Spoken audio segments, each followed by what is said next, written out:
Hello everybody, welcome back to my channel. If you're new here, my name is Marie-Christine Zupancic. I am section leader flute of the City of Birmingham Symphony Orchestra and I teach flute at the Royal Birmingham Conservatoire. On this channel I share all my tips and tricks around flute playing.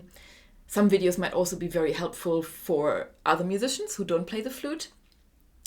And hopefully you'll find lots of motivation and inspiration on this. In Birmingham, we have technical exams coming up at the Conservatoire in just over a week.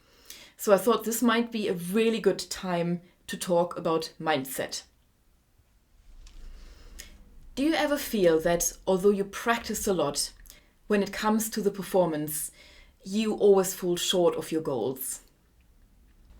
The key to a successful performance lies in preparation. Only when you've practiced your piece really well, you've sorted out all the difficult bits, can you feel confident to perform it well in front of others. For this, it is really useful to have a practice routine. I made a video on that recently, so if you haven't seen it yet, I'll link it just up there. If you've already practiced your piece for quite a while and you do really want to move on now and maybe practice something else, how do you know that you can just do it now? For this, it's quite useful to have a system. What I do, for example, is that let's say there's a difficult passage and I have a performance tomorrow and I need to be able to play it. After I've practiced it, if I then can play it through up to tempo 3 times in a row without making a mistake, that for me means now I can do it. And I tell myself that as well, now I can do it. And I believe it and then I move on. While sorting out all the notes and knowing you can play a piece will give you confidence, it might not always be enough to play just as well in front of others as you do at home.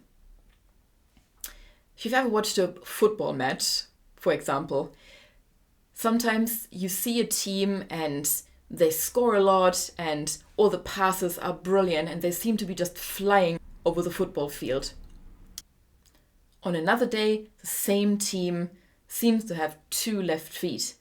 They keep missing the goal and each other, and it's just an absolute disaster. So why is it that on some days, if you play sports or musical instrument, you perform really well, and on others, you don't? How do you play well when it counts? And again, the key lies in preparation. If you want to be in the right frame of mind when you're performing, you need to practice being in the right frame of mind. If you keep picturing yourself in the exam, getting things wrong and feeling really tense as soon as you think about it, then chances are that's probably how you're going to feel in the exam, because you're practicing feeling tense and anxious about the exam. It's so important to realize that you have a choice how you want to feel and what you believe and what you tell yourself. Your brain is just like a computer. It saves the input you give it. And if you keep giving it negative input, then this is what you believe. However, if you give it positive input and you practice how you want to feel in that situation, then it's very likely that that's exactly how you will feel. Now, we need to practice these things because some days, of course, we might just wake up after a really good night's sleep and the sun is shining and everything is just great and everything works great. But on other days, we might have slept badly or we had a fight with someone or whatever and we're really preoccupied and we can't concentrate and we won't be in the right frame of mind. But of course, as performers, we have to be, just like pressing a button. So what is the right frame of mind? Well, ask yourself, how do you want to feel when you're performing? Confident, happy, inspired, light, free, relaxed? Write down how you want to feel. And then maybe close your eyes and imagine feeling those things.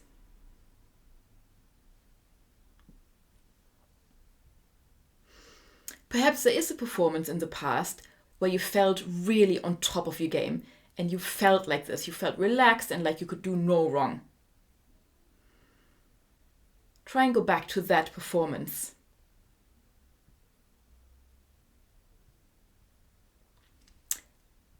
Perhaps there isn't really something you can think of. There isn't a performance in the past where you were really 100% happy.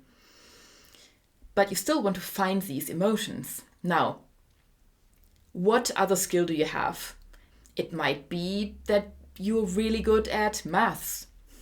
It might be that you're really good at cooking or accessorizing.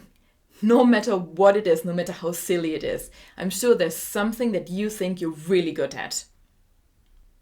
And then maybe close your eyes and think about that. How that makes you feel. Is there any Harry Potter fans here? This kind of works just like a Patronus charm. If you close your eyes, and you can do that just for a few minutes every day, and feel those emotions. Happy, relaxed, confident. Just imagine a situation where you did feel like that. But practice those emotions so you can access them when you need them. Now, of course, we create our emotions by what we're saying to ourselves.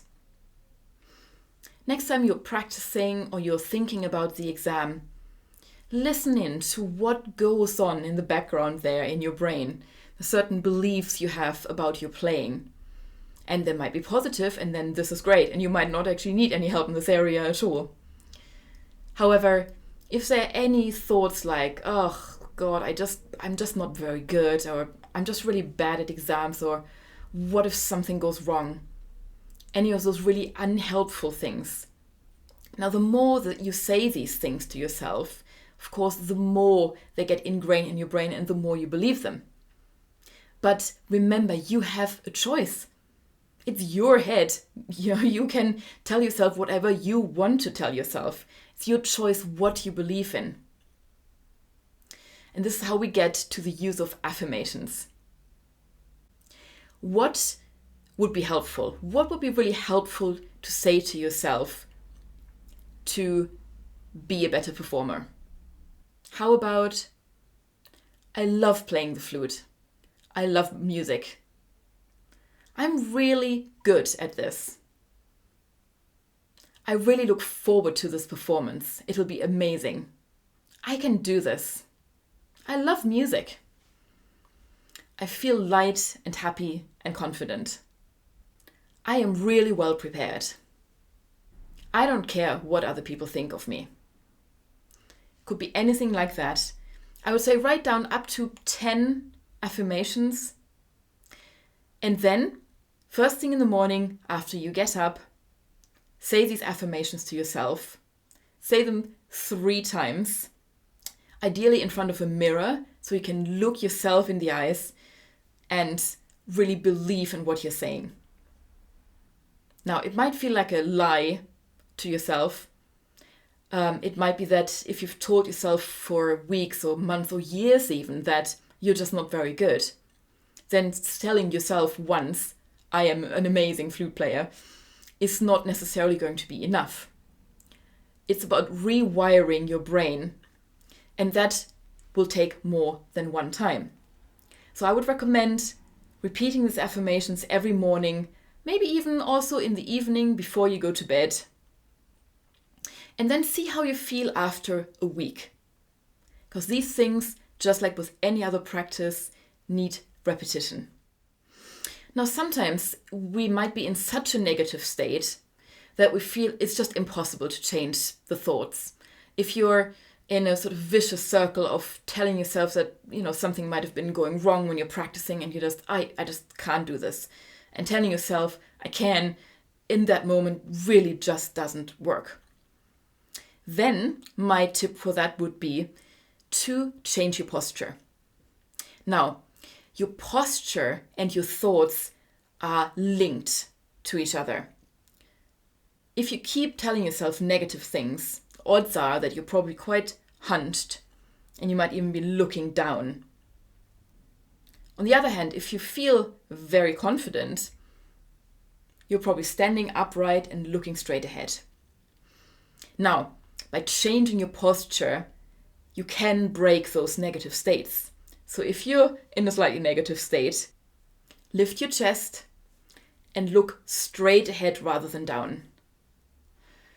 Even now, this already made me feel so much better. And I wasn't even particularly unhappy before, but wow, this is such a powerful thing to do. Now, when it gets to the exam or the performance and you've practiced all your affirmations, what should you focus on in the actual exam while you're in the room or while you're on stage?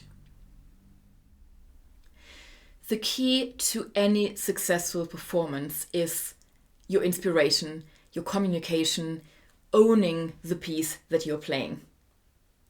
So in the exam, forget about all the technical issues. You will have sorted them out, or you might not have sorted them out, but in the moment, there's literally nothing you can do about it then. Think about what this piece means to you. What is the story behind it? What emotions does it have inside? What story do you want to tell the audience, even if it's just two people behind a desk? And really get inside that story. That is your job as a musician. You're an interpreter of the piece that's in front of you. What does it mean to you? This is how you capture your audience. And then actually, if a little thing goes wrong here or there, that really doesn't matter. I hope this was helpful. I wish everyone who's got an exam or performance coming up good luck. You can do it. Stay tuned, and I'll see you in the next video.